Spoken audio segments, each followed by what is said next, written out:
Machiavelli beat the wolf among sheep's video by Warzes. Finally got the right button. But if you don't know Machiavelli, my bad. If you read Robert Greene's books, you will definitely know this guy. He's basically what the title says, a wolf among sheep. You know, it's kind of a weird video to react to, but I don't know. I've seen it. I'm like, I want to watch it. I want to watch it with you guys. So let's go. Machiavelli is perhaps history's original villain. For good enough reason, Machiavelli abandoned traditional morals. He rejected Christianity, and he ripped apart goodness at its very foundation. In its place, Niccolò Machiavelli created a structured system of ruthlessness and deceit. Machiavelli offers a tangled web of contradictions, profound truths, villainous advocacy, and single-minded determination. But by looking beyond the now famous brand of Machiavelli, we can find some grim and relevant truths about the world we live in today and how to function within that world. To understand at all the philosophy of Machiavelli, you do need to understand his life, and to a degree the times he grew up in. These times were marked by political instability and societal chaos. Niccolò Machiavelli was born in Florence in 1469. He came from a wealthy family, but his father Bernardo was the poorest of that family. Bernardo was a former lawyer, mostly unemployed, who had a good network of relationships, but not much to show for it. Machiavelli's father was skeptical of religion, or at least as skeptical as one could be in his era.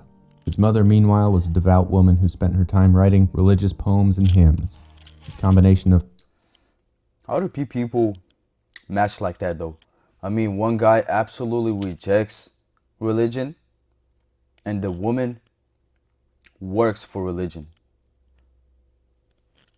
Worth it, okay. Religious skepticism and talented writer would certainly form the basis for Machiavelli's later work. At the time, Florence was a republic, on paper anyways. The Florentine government consisted of 8 priori who were all led by one sort of prime minister.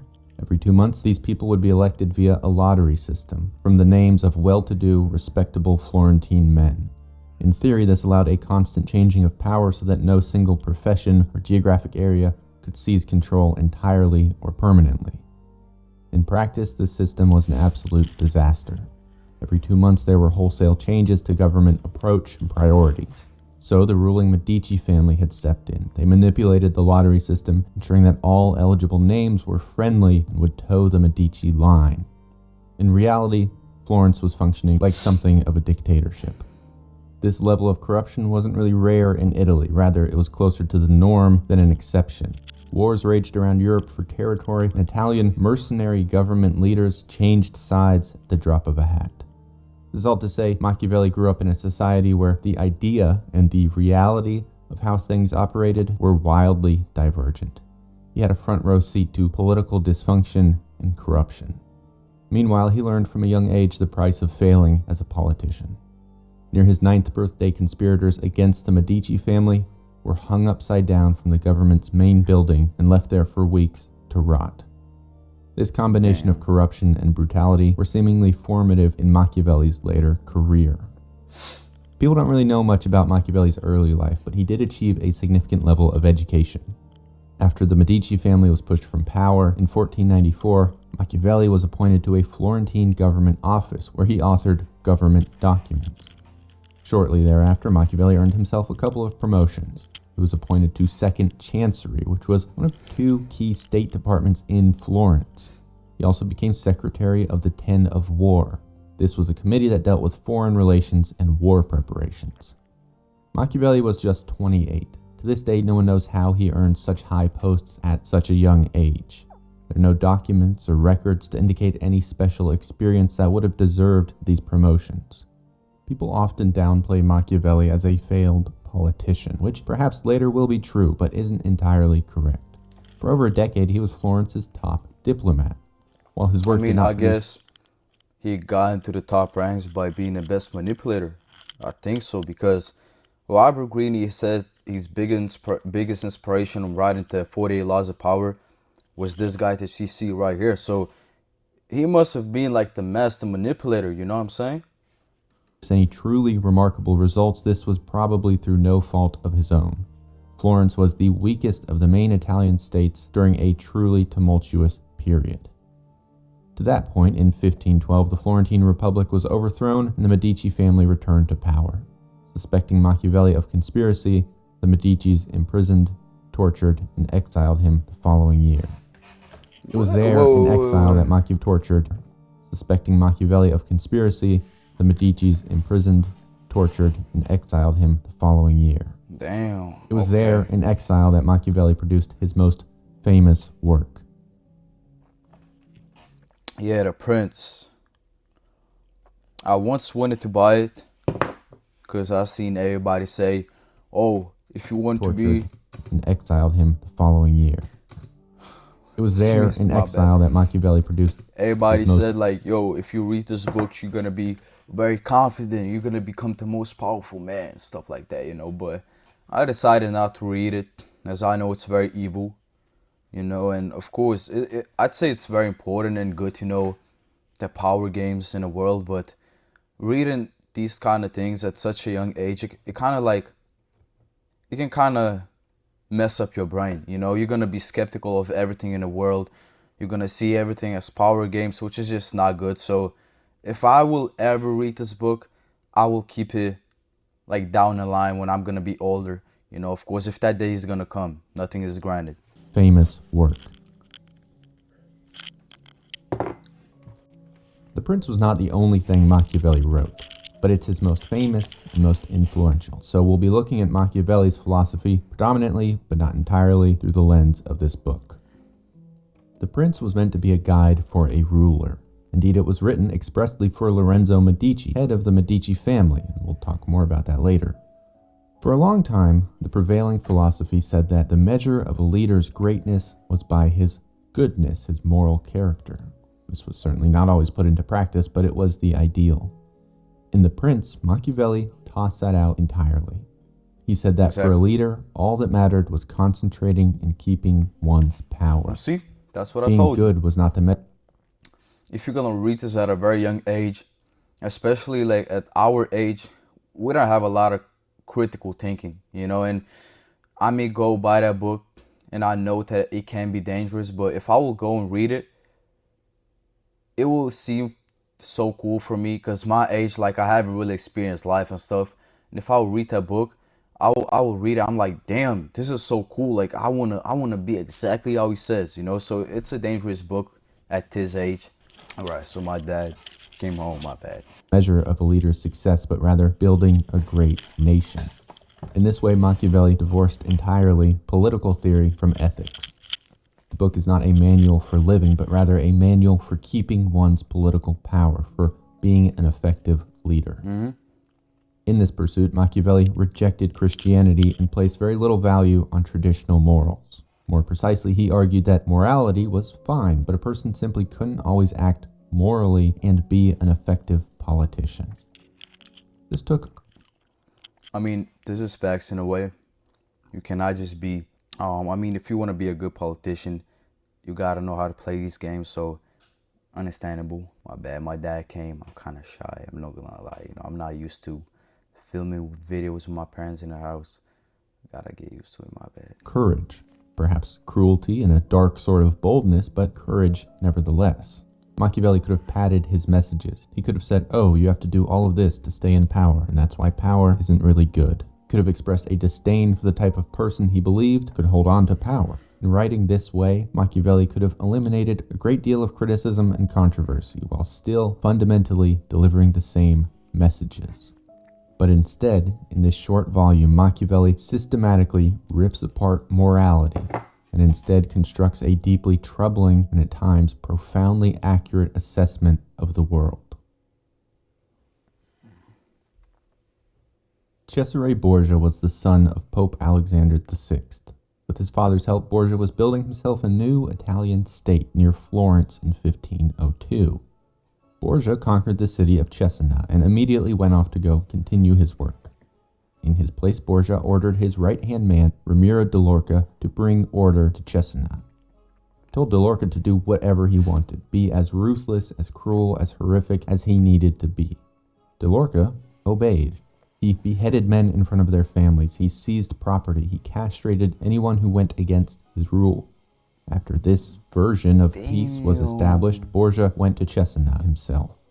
Borgia learned that, of course, the people of the town now hated De Lorca and by extension hated him too. After all, De Lorca had just spent a few months killing people's fathers, castrating their brothers, and abusing their wives. So one night, Borgia had his men slice De Lorca's body in 2 pieces and place these 2 pieces along with his severed head on a stick in the middle of town square. The next morning, the townspeople awoke and saw De Lorca's mutilated remains in full display. Being that they hated De Lorca, the people were pretty happy about this. Borgia addressed his citizens with flagrant deceit. He told them that De Lorca had usurped power and acted entirely on his own volition, that Borgia had never granted him the right to commit such atrocities. He said that De Lorca was a savage, sadistic psychopath. Borgia told the people that he had saved them from this monster and that De Lorca's level of cruelty and disobedience simply couldn't be allowed in the great society that he was trying to build. It was a ruthless, severe, and underhanded double cross from Borgia, committed against one of his closest comrades. Throughout The Prince, Machiavelli expresses a deep admiration for Cesare Borgia. He exalts Borgia as basically the ideal leader. Nah, bro. That's what I'm saying. Like, you don't read that book. Especially if you my age. If you don't have a lot of critical thinking, don't read that book, bro. The ideal guy is basically the one that did those things. Hell no. No. You see, Machiavelli believed that goodness No. was fine. It was great to be good even. But you could not be an effective leader and be good all of the time. For Machiavelli, politics was an unending knife fight. It inherently required ruthlessness. In a way, facts. You cannot be the best politician by being just good. Facts. He says a leader cannot always be compassionate, loyal, humane, and honest because the very nature of the role requires you to be cruel, disloyal, inhumane, and dishonest. But not this. Not this. No. When Machiavelli presents the question, should one be loved or feared? His answer is revealing. He says that it would be great to be both, but they don't always go together, and broadly, it's safer. I heard this once in a movie. I think it's in Goodfellas maybe. When it's like, is it better to be loved or feared? Let me tell you what. It's better to be both. But if you have to choose one, it's feared. They got it from Machiavelli. Got it. To be feared rather than loved. Machiavelli says people are unreliable. Some are cowards. Some lie. Some can be bought. Some just change their mind. These things will happen, he says, no matter how much these people claim to love you. But fear, Machiavelli argues, that is permanent. Punishment is a tangibly threatening thing that keeps people permanently in line. You can get over love. You can change your mind. It's much more difficult to get over fear. Okay, that's facts. Indeed, Machiavelli argues that you can't control what or how people love, but you can control what they fear. It's a fine line, though. Fear is good, but Machiavelli maintains that a leader should never, for any reason, be hated. Hatred of a leader, he said, is what inspired assassinations and conspiracies. If you have to engage in violence, if you have to be cruel. But the leader that was his ideal leader, I forgot the name. He was hated, bro. So how is he ideal though? He was feared, but he was hated. Again, stuff don't match together. Do it quickly, do it quietly, so as not to create hatred amongst your people. Be loved when possible, be feared when not, but never, ever be hated. That was a successful politician for Machiavelli. Niccolo Machiavelli was also happy to cast aside honesty. He recognizes that it's admirable to be honest, sure, but he argues it's simply not effective. By outwitting one's opponents, Machiavelli said, the cunning leader is more effective than the honest leader. He says that it's okay to lie, to go back on your word, to deceive people, or even stab them in the back. Circumstances change, and so must your commitments. It's not ethical, but this is what it takes to maintain power and build a great nation. Machiavelli argues that people will lie to you, so what obligation do you have to be truthful to them? In being honest, you're giving your opponents an advantage. You're refusing a weapon that you know they will have. This disregard for honesty expresses itself further. While Machiavelli maintains that you don't really need to have virtuous qualities, the great leader needs to appear to have them. You see, Machiavelli says it takes two things to win the people's adoration: appearances and results. Most people, he says, will only know a leader through his words. Very few individuals will ever see what goes on behind closed doors. And so your constituents will judge you based only on what they see, not anything that they experience. The things you say need to feel inspired by virtues, because that's how people will judge you. Of course, he goes on to say they will also judge your achievements based on results. Results, not methods. You won't always be able to get results through honesty, kindness, or any other virtue. That's just not how the game is played. And so we have the house that Machiavelli built, or at least the one that is so famous. Not inherently or always cruel, but so willing to be cruel, willing to deceive, to lie, and to hurt. It is marred by cynicism, or perhaps as he would say, realism. Multiple times in his writings, Machiavelli declares people to be unreliable, dishonest, and selfish. And so you need to be these things too. But to Hell no. I strongly disagree. You don't need to be like this. No. I don't care what nobody says. No. reduce Machiavelli down to these terms is kind of inaccurate. You see, among his writings, there are profound truths, perhaps worryingly profound. Machiavelli famously rejected Christianity as a legitimate way to deal with life's problems. In The Prince, he derisively writes, "I realize that many people have believed and still do believe that the world is run by God and by fortune, and that however shrewd men may be, they can't do anything about it and have no way of protecting themselves." In these words, Machiavelli sort of scoffs at the idea of God running our world and controlling our fates. In a way, it's tremendously inspirational. You have agency over your life, not God. Now, go do something with that agency.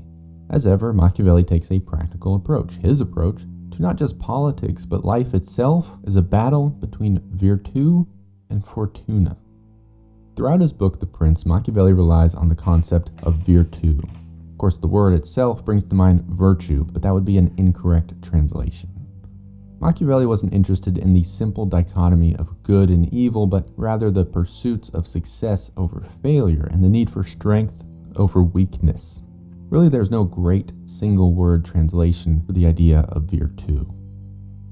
Prowess comes to mind, as does strength of character. But virtu is perhaps any trait that allows you to achieve your desires. It could be talent, boldness, bravery, will, cunning, intelligence, or any number of other specific skills. Broadly, it is something that inspires a sense of agency. With virtu, you can be truly great. In life, virtu is pitted against fortuna, Machiavelli says. Fortuna here is a more straightforward concept. It is fortune, luck. Machiavelli tells us that fortuna basically decides half of what we do, the other half is up to us and our virtu. He makes the analogy of a river that routinely floods a plain, destroying a village and killing its people. That is fortuna. But we can do something with this fortuna. We can build banks and dams so that the river can flood all at once and the people will not be harmed. This is the meeting of fortuna and virtu. Fortune, he says, wields power only in places you allow it to. With preparation through virtu, you can at least be ready to meet fortune when it arrives. Conversely, a person can be successful one day by doing X, Y, and Z, and then fail the next day doing the exact same thing. This is because fortuna changes. In this way, Machiavelli tells us we must be ready to adapt. Keep your approach in step with your circumstances. In so many words, adapt or die. Niccolò Machiavelli believed there was a beast within man, that beneath whatever morals we espouse or even act out, there is something else within us. There's an animal that wants nothing more than to fulfill desire and will do anything it must to achieve these ends. Perhaps he was ahead of his time. The psychologist Carl Jung would later refer to something like this as the shadow, while Freud may consider it the subconscious. Much like these men, Machiavelli insisted that we don't suppress this beast, nor do we let it take control, but we must instead learn how to work with it. Be ethical, be kind, and be just whenever you can, but in the pursuit of a goal, be like the beast. Be like the lion who can scare away hyenas. Be like the fox who is too cunning to fall into I kind of traps. agree here, yeah.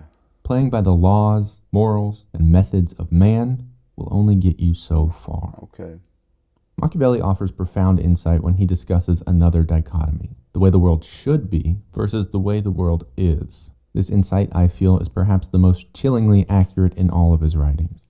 He says there is an enormous, glaring gap between these two things. If you conduct yourself in a way that is in accordance with what the world should be rather than the way that it is, you are authoring your own destruction. Machiavelli basically says the world is not a utopia. There's goodness in it, but it is not wholly good. There are traps, lies, and threats.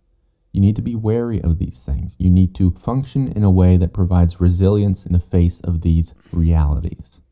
Live in accordance with how the world is, not how you think it ought to be. This, I think, more than categorizations of villainy or evil, gets to the core of the Machiavellian philosophy. Still, for all his insights, when we try to put Machiavellian principles into practice, we do run into some problems. Machiavelli wrote The Prince as a gift to Lorenzo Medici, the head of the Medici family. It was an attempt to earn Medici's trust and favor and basically get himself a job. Mind you, Machiavelli did this after the Medicis had him imprisoned, tortured, and exiled. Machiavelli never got his job. Lorenzo probably never even read The Prince. But even if he had, I think Machiavelli still wouldn't have gotten the job. Of all people, Machiavelli should have understood that his ideas, or maybe just publishing them, could fuel only an author's career, not one of a politician. Machiavelli's work is self-defeating. Look at the things he advocates for: deceit, backstabbing, cruelty, opportunism. Why would you ever want this man in your inner circle? How could you willingly invite him into any meaningful position? Machiavelli's principles, when broadcast anyways, become incredibly antisocial and perhaps even counterproductive. At the very least, Machiavelli sacrificed himself to espouse his ideology. Who would read The Prince and want to be anywhere near Niccolo Machiavelli? Well, the answer to that was demonstrably no one. You could argue that you'd rather have him on your side than the other guys. But while not an entirely failed politician, Machiavelli never rose to any significant positions of power. He never drafted any constitutions, he never led any revolutions, and he was never in charge of any cities or countries. For all of his theorizing, Machiavelli never seemed to put his ideas into practice with huge efficacy. Indeed, there are no records of him ever doing anything that was Machiavellian. Of course, he also advocates for secrecy and cunning, so perhaps Niccolo Machiavelli just managed to hide things from history. Yeah, probably. But historical record does not shine brightly on his life outside of authorship. After the prince's failure, Machiavelli fell back into a life of womanizing. He fell in and out of love quite routinely and pursued little more than his romantic desires. Machiavelli went on to write sexual comedic plays which earned him undeniable and immediate celebrity, but he wanted to be in politics. Eventually, Machiavelli was called upon by a Medici cousin for advice on a looming French and Spanish conflict. Machiavelli was given the task of overseeing Florence's defensive walls. When the fight came, the Spanish army simply bypassed Florence altogether. Instead, they sacked Rome quite easily. The Medici family collapsed once again, and Machiavelli was out of favor and unemployed. Damn. He got ill, and Niccolo Machiavelli died within a month. His So political wasn't career he? I thought he was like tortured and that's how he died, but I guess he got ill. Okay. was largely insignificant. But still, Machiavelli's legacy is strong. His writing undeniably put a stamp on history. The Prince was not published during Machiavelli's life, but when it did appear in print, an English cardinal declared that it had been written by, quote, Satan's finger. Then Pope Paul IV banned the book immediately. Damn. In France, conflicts not between lying, the Protestant though. They not Huguenots lying. and Catholics threatened to rip the country apart. The nation was under the rule of Charles IX, but he was sickly and young. In reality, his mother, Catherine Medici, was the one pulling the strings. His mother, who was an Italian, Florentine, and the daughter of Lorenzo Medici. the very man to which the prince had been originally dedicated.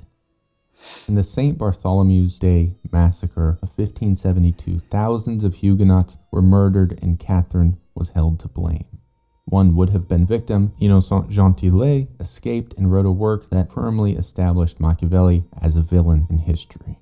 The book described Catherine as a compulsive reader of Machiavelli and characterized the author as representative of a cruel, villainous Italian identity. The writings pulled Machiavelli's work from its context, and readers were convinced that they understood the philosophy. In truth, what they read was a hodgepodge of Machiavellian ideas that seemed to embrace brutality and advocated for the rejection of virtue entirely. But this was the version of Machiavelli that became democratized. Gentillet's work was translated into Latin and then English well before the Prince itself existed in English. This version of Machiavelli's writing moved from intellectual elites into popular culture. The character of a cruel Machiavellian archetype leaked into famous plays and literature, so Machiavelli's name became synonymous with evil. In truth, Machiavelli's thesis was only that Christian morals and effective political leadership were not always compatible. I think most people today would probably agree with this sentiment. While the tide never really turned on Machiavelli, his philosophy has been embraced by politicians the world over. It should be said that these politicians were not exclusively moral or amoral leaders, not exclusively authoritarian or permissive. Whether he predicted it or caused it or some combination of the two, Machiavelli's writings describe modern political machinations almost perfectly. Today's politicians must and do maintain a facade of morality and hopefully act on it when possible. But in reality, there is certainly a divorce between ethics and political ambitions. No matter where you stand politically, I think we can all agree this is mostly true. I personally don't find the purely political discussion around Machiavelli entirely compelling. Rather, I think that examining his opinions on life, the world, and how to operate within it reveal timeless wisdom. Wisdom that sometimes we'd rather not accept. Told you. I find myself resistant to much of the cynicism offered by Machiavelli. Certainly, I would never aspire to be like Cesare Borgia, nor would I want a leader like him either. In fact, I believe people to be inherently good. But presented with this, I am sure Niccolo Machiavelli would laugh in my face. He would say I am playing right into what he warns against. Machiavelli would tell me I am living how I think the world should be, not how it really is. In this way, there is a single-minded determination to Machiavelli's writings. He doesn't care one way or the other about being a good person. He doesn't care about any god. He doesn't care about friends. Instead, his philosophy cares only about one thing: power. I suppose there is something admirable to such determination, even if it isn't wholly relevant to every individual. Like all great villains, Machiavelli is dangerous. It is dangerous to subscribe wholesale to his ideas. And indeed, it is perhaps equally dangerous to ignore them completely. Oh, yeah. Okay. Yeah, but I mean, like, surely you definitely shouldn't follow his philosophy of life. I mean, no friends, everything is about power, skeptical of everything. That is just a sad life, very sad life. And you may, if you agree with him, you may say, oh, but that is the truth, stuff like that. But man, no, you shouldn't definitely live by his values and stuff like that. But I'd say it's a good thing to know how people work, but there's better books for that. Something like The Laws of Human Nature by Robert Greene, or 48 Laws of Power. They're not as evil. They are evil, but not as evil, you know what I'm saying? I think what we can take away from this is we gotta be careful of who we listen to in the world, especially if you're a young guy. If all you do is just read books about these evil stuff, it's really gonna get into your character, and you're gonna grow up very skeptical, seeing everything as a power game. It's just, you're not gonna be a good person. Today's world is very different from who it was in 14 something. We don't need to play these power games anymore. Of course, if you're a politician, you gotta play those games, but I mean, we civilians, bro, we don't need that stuff, you know what I'm saying? But yeah, that's the video. I'm kind of shy filming with my parents in a house, because like my room is right here and my dad is like right here, right here, you know what I'm saying? So he probably hears me a little bit. That's why I film when I'm alone. And yeah, you know, bro, hope you have a nice day. If you like this video, please like it, bro. I have no likes on my videos, and please subscribe, bro. You know what I'm saying? Even comment. Like, if you don't agree with me, comment. If you didn't like the video, dislike the video, man. Just do some engagement, you know what I'm saying? Do what you like, do what you feel like doing. You know, I'm not asking just for likes. If you didn't like it, like, dislike it. If you didn't like it, type a hate comment. I don't care, man. Just have a nice day, bro.